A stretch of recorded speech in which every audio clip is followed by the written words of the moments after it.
YouTube, today we are going to go over the team building process that I had for the Zekrom team. Let us get started and roll the episode.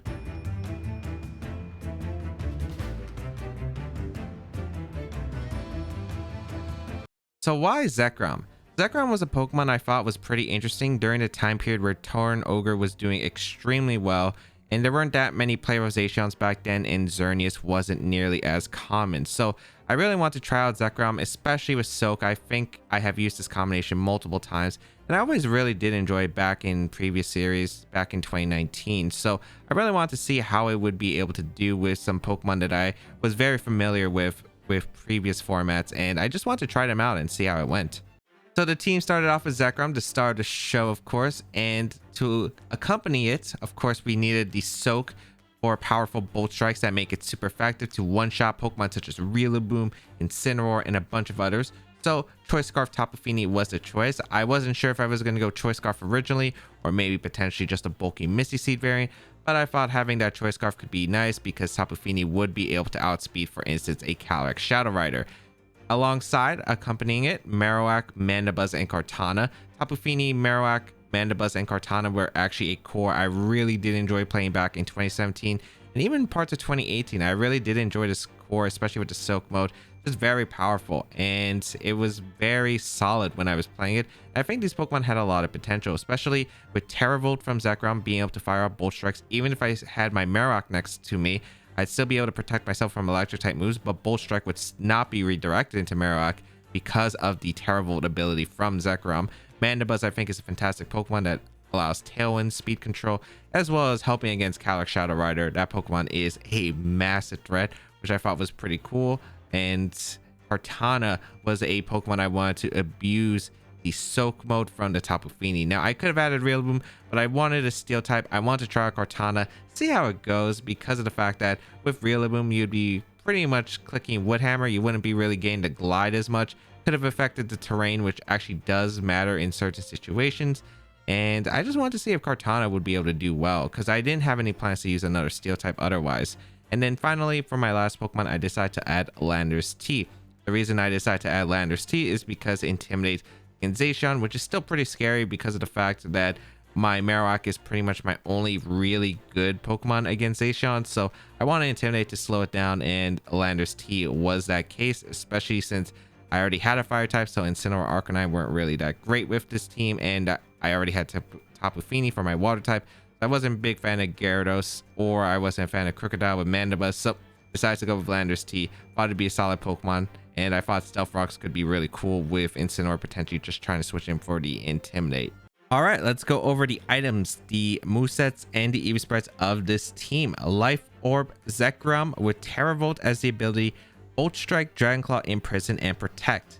I knew I wanted Life Orb on the team because of the fact that it allows you to knock out Pokemon even through Intimidate with the Soak combination, such as Incineroar and Rillaboom, to prevent Fake Out and rotations with U-Turn Parting Shot. And it also helps out with the Dragon Claw boost, which I really did enjoy for certain matchups like Eternatus, which is pretty clutch. So Teravolt is an amazing ability because it is like Mold Breaker, allows me to fire out Bolt Strikes even if Marowak is on the field, or if my opponent has a Lightning Rod, I am able to avoid that as well, which is pretty nice. Bolt Strike is a pretty inaccurate move, but it's pretty powerful, and Fusion Bolt did miss some knockouts potentially, especially if I got intimidated. So risking the power and the accuracy, I do want quick knockouts with this team, so I am willing to use Bolt Strike here. Dragon Claw, again, for Eternatus matchups, which is pretty nice, and some other dragons that are out there, and allows me to hit ground types as well if I don't have Tapu Fini right next to me. Imprison, this is the move that was pretty interesting here. Now, there were a few options I was considering. Crunch, but I didn't think I needed with Mandibuzz, since I thought Bolt Strike would probably KO Shadow Rider Calyrex anyway, and I didn't feel like I needed the extra dark coverage, so I didn't want to go with that. And then I had Substitute and Dragoness as considerable options. Substitute would have been interesting. It's definitely something I would still consider right now if I were to use this team again. And Dragonance, of course, is another cool option, although I feel like I just really wouldn't click it that much because I don't feel like I would set up much with this team than just going straight for the Soak mode. So I decided I wanted to try out Imprison because I thought it'd be really cool on paper Tailwind with Mandibuzz, if they try to stall out Tailwind turns, Imprison actually just shuts down them trying to protect stall the Tailwind turns, which is really nice. It also helps out with potential switching a fake out user and go for the protect to get around the Tapu Fini soak. So I decided, you know what, I'm going to try Imprison and see how it goes. Unfortunately, we never got to use it on back-to-back battles, but I thought it could have been really cool on paper. And I would still consider the other options. Substitute and Dragonets I don't think are bad at all, but I just went with the Imprison because I thought it would be really fun. The EV spread, pretty simple.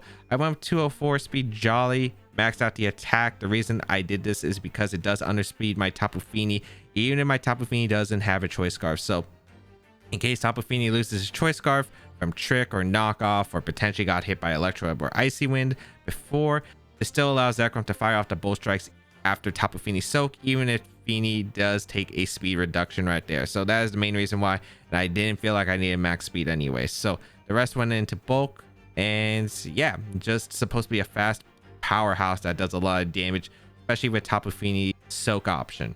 Next, we got Marowak with a thick club lightning rod as the ability with Flare Blitz, Shadow Bone, Bonemerang, and Protect. Now overall, Marowak is a pretty cool Pokemon. It allows me to protect Tapu Fini and Mandibuzz from the ever so threatening Reggie-Eliki, and of course any other electric types as well. It's really nice to have as a backup. It synergizes pretty well, and of course lightning rod doesn't actually screw up my Zekrom, so it's even a double bonus. So with Fit Club, of course, the main item you're going to run on Marowak because it does double the attack stat. Just any other item would pale in comparison to Fit Club.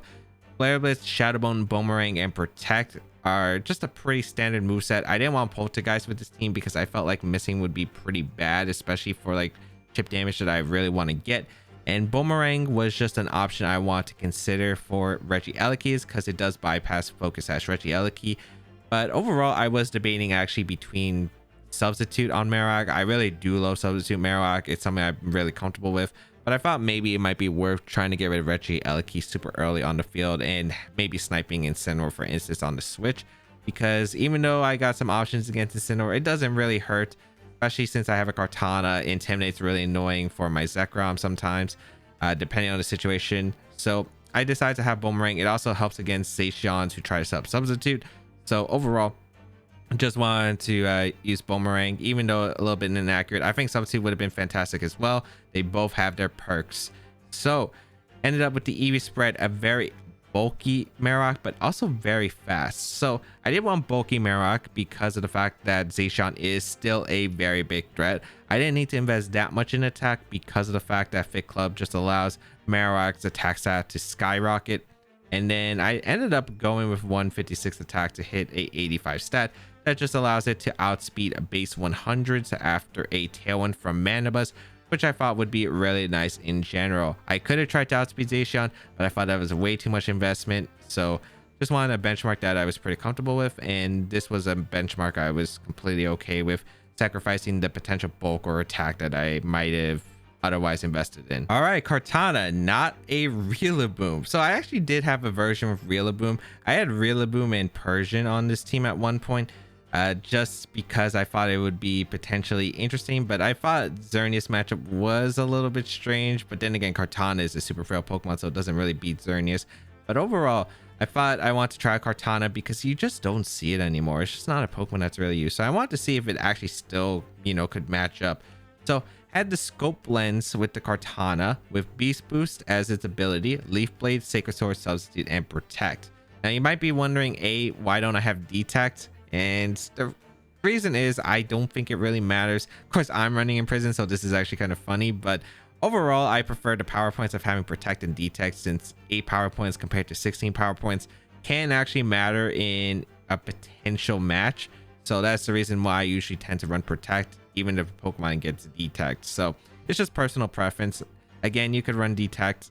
I think it's fine, but I usually just like having the option of having Protect for multiple power points. So Scope Lens as the item. I wasn't really sure what I want to give Kartana since I gave Life Orb to the Zekrom. So I thought, you know what, 50% chance to crit with Leaf Blade. It doesn't sound that bad to me with Leaf Blade, and it could bypass potential Intimidate. So decided to go with the Scope Lens, and I just felt like I didn't really have much to lose. There wasn't really an item that I was very happy with. I didn't want to give this Kartana Assault Vest because I wanted to substitute up potentially, as I want to see if that set potentially worked to avoid like Rillaboom fake out, for instance. So yeah, just decided to go with Scope Lens, and a lot of opponents do have Rillaboom, so if they do bring the grassy terrain, crit Leaf Blade in grassy terrain is going to do a ton of damage. So something I want to consider. Leaf Blade, Sacred Sword, Substitute, Protect. The moveset pretty standard, I feel like. Leaf Blade, of course, big damage. Sacred Sword, you want to hit Pokemon on the switch potentially. And maybe I could have got Smart Strike, although I don't really think it helps the Xerneas matchup anyway. Leaf Blade does a pretty good amount in Smart Strike. It'll do an okay amount, but it's not like I have a follow-up to KO Xerneas through Geomancy. So that is the reason why. And then the EV spread here. Now, I basically went with a really old EV spread here. I believe it outspeeds Nihilego, which is a benchmark I want to hit just in case, because Nihilego can actually be a big threat with the Meteor Beam power, or being able to do a lot of damage. And then I invest a lot of special defense just because that is something that was very common with Substitute Kartana back then. I actually would prefer a lot more attack than special defense, I think, on this team. There were a lot of cases where I actually was missing knockouts in general. So I think if I were to create this team again, I would add much more attack in the Kartana for the damage output of KOing with Soak. But otherwise, Kartana, while it didn't do as much as I would have liked it to, I don't think it's a bad option. I think the extra speed for this team specifically makes Kartana a better option than Rillaboom, even though Rillaboom does way more damage, of course. The only problem with Rillaboom is that it's a decently slow Pokemon unless you invest a lot into it. And I thought having Kartana being pretty fast, especially again against those base 100s, is just a really nice option to have. So maybe Rillaboom is a better option. It can definitely be. It also offers fake out to the team. Grassy terrain might help Zekrom as well, but it's up to your preference. I just want to try Kartana and see how it went. The steel typing was also a little bit nice to switch into certain moves, but yeah, overall still a fun Pokemon regardless. All right, as we expect, the Choice Scarf Tapu Fini with Misty Surge as the ability, Muddy Water, Moonblast, Icy Wind, Soak. I think this is pretty standard for a Choice Scarf Tapu Fini, other than, you know, Soak. Maybe it'd be Haze or Trick, but overall just wanted a fast mode with that Choice Scarf, being able to go for the move Soak before the opponent can get attack off and follow up with a Zekrom / Kartana KO. And Muddy Water, Moonblast, Icy Wind, Soak is a pretty good moveset. You want Soak, of course. Muddy Water, I wanted damage output. I could have had Scald, but I thought just Muddy Water to catch Incineroars on the switch, because I didn't want to really spend time predicting the slot. In certain situations, I think Muddy Water is just better in this case, but Scald might have been okay. Hydro Pump might have even been okay, but I think Muddy Water Scarf Pressure is actually pretty nice, and Tapu Fini did actually put on a lot of offensive pressure with Muddy Water in the games that I played. Moonblast, you want the coverage. It helps a lot, especially against potential Como, which is actually kind of annoying for this team. You don't really see it that much, but just to have that option. Moonblast also does a pretty good amount of damage to Pokemon in general, such as Dracovish, which can be a little bit scary. Icy Wind, just for that speed control to help out Zekrom, of course, or Kartana if I don't need to go for the Soak immediately. So yeah, that is the pretty standard moveset, I feel like. And then the EV spread, very simple. You want max speed because of the fact that you do want to outspeed the Shadow Rider Calyrex 100% of the time. So having that timid max speed option, and then going offensive because I felt like Muddy Water, Moonblast, Icy Wind can actually clean up in the end game depending on how you position Tapu Fini. So just going max special attack, even though like I wasn't very comfortable with playing a non-bulky Tapu Fini as much, Landorus Intimidate was at least able to help out Tapu Fini able to survive quite a few attacks. And Tapu Fini is just a naturally bulky Pokemon anyway, with a base 115 defense and 130 special defense. So it wasn't like it was getting KO'd left or right, other than maybe like Grassy Glide from Rillaboom does actually KO Tapu Fini without a boost. So that is something to keep in mind. But overall, Tapu Fini just able to go for fast Soaks combination and do a lot of damage, especially in the late game.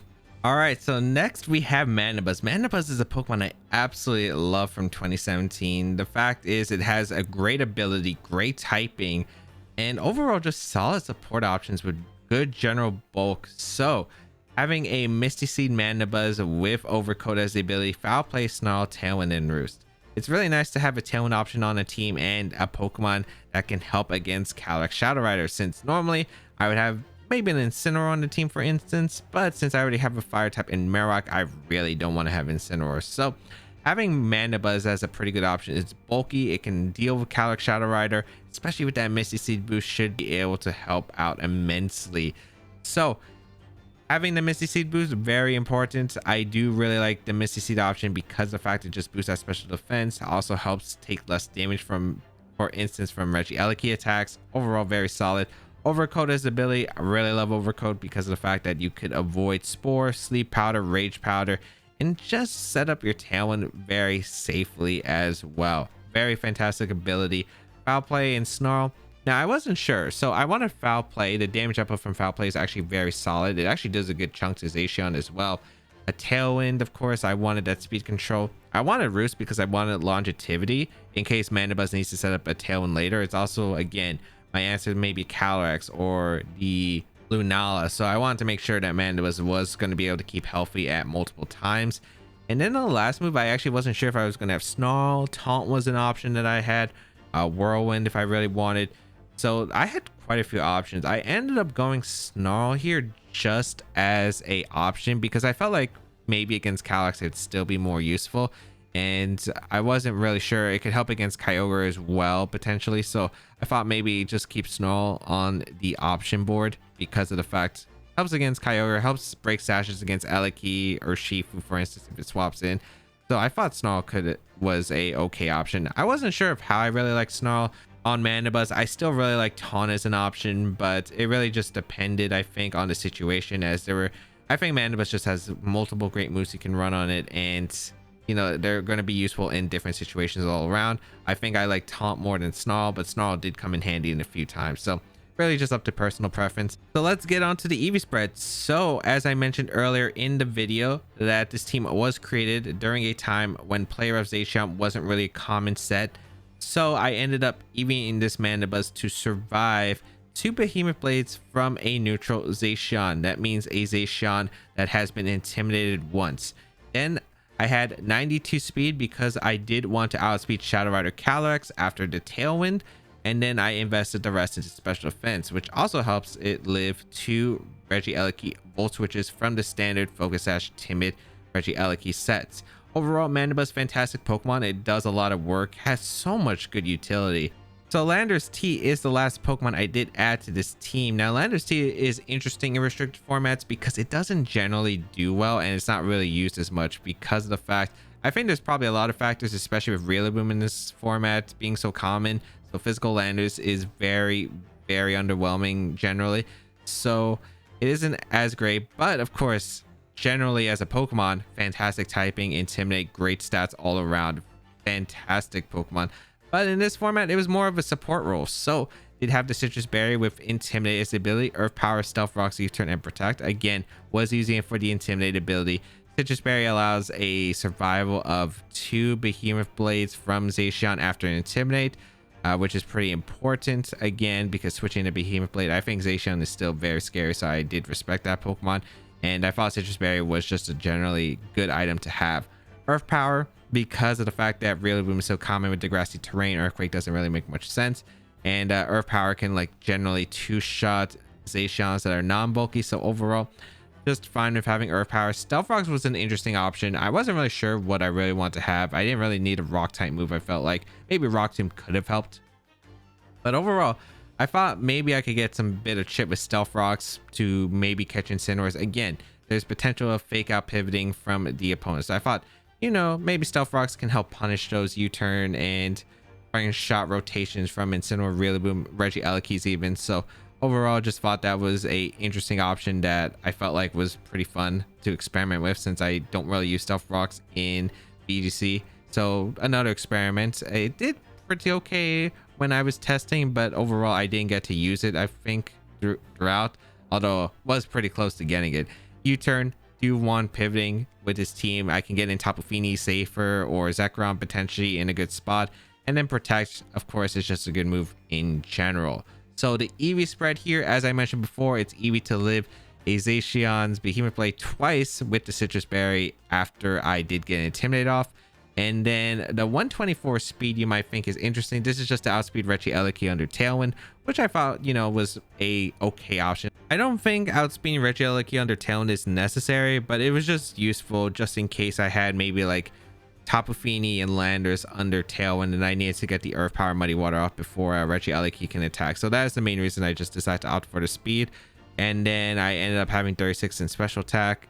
Again, this usually allows me to 2 KO non-bulky Zacians, and then with bulky Zacians it does have a chance to KO, so I do like having that option. Then for special defense is just a leftover, and there might be better options than Landers on the team itself, but I did really want the Intimidate, and Landers just filled out all the benchmarks I think I really wanted in an Intimidate mon for this team that didn't overlap in typings. So yeah, that's the reason I decided to have Landers on the team, and those are the spreads for the team. So how do you play this team and what are the common elite options? So overall, this team plays pretty straightforward, but the main option you do have to consider is that Soak Tapu Fini, making an offensive powerhouse with Zekrom and Kartana, being able to fire off stab super effective attacks, being able to one-shot a lot of things even through Intimidate. So if they don't have a potential Tailwind option, if they're pretty slow, Tapu Fini plus Zekrom can sweep a lot of teams and get usually 1 KO right off the bat. Otherwise, if they have Tailwind, you can play a little bit differently. You can start off with the Mandibuzz. Mandibuzz is generally a bulky Pokemon, especially with the Misty Seed. Doesn't get one shot by many moves in the game. Very rare. And Misty Seed does help out Mandibuzz against common Regielekis. You could go with like a Tapu Fini Mandibuzz lead. You have Marowak in the back to deal with Regieleki. Overall, you have quite a few options. This team is very flexible with leads. Zekrom Mandibuzz is a pretty strong lead because of the Tailwind option, or even Kartana plus Mandibuzz, and of course Tapu Fini plus Mandibuzz for that Misty Seed activation right away. Tapu Fini can lead off with Zekrom and Kartana with the Soak mode. Marowak can lead off with a lot of different options because of the fact that it is pretty good. Being able to protect Mandibuzz and Tapu Fini from super effective electric type moves, and just being able to dish out a lot of damage, pressuring things like Rillaboom and Zacian, which are pretty common. Landers T is a pretty good lead as well. Landers T Tapu Fini is of course always a solid lead based on their typings and the Intimidate support, and Landers can basically lead because of Intimidate. Setting up Stealth Rocks early can make the opponent hesitant on continuing the U-turn, parting shot out for the fake out rotation, so that is something to keep in mind. But overall, this team can play very straightforward. This team's got a very offensive mode as well. Mandibuzz is a great Pokemon because of the fact that it can slow down opponents, or just set up Tailwind for speed control, so Zekrom can just do a bunch of damage. Even Marowak pretty fast with the speed investment that I gave it, and can do a lot of damage as well. And Landers T can help slow down the game and make the opponent hesitant on switching constantly thanks to Stealth Rocks. And that is everything that I had in my mindset when I was building the Zekrom team. I hope you all enjoyed. If you did, please leave a like down below, leave a comment down below. It really does help me out. Make sure to check out the 2 back-to-back episodes with this team, as it did have a lot of fun. I didn't get to use the Imprison, unfortunately.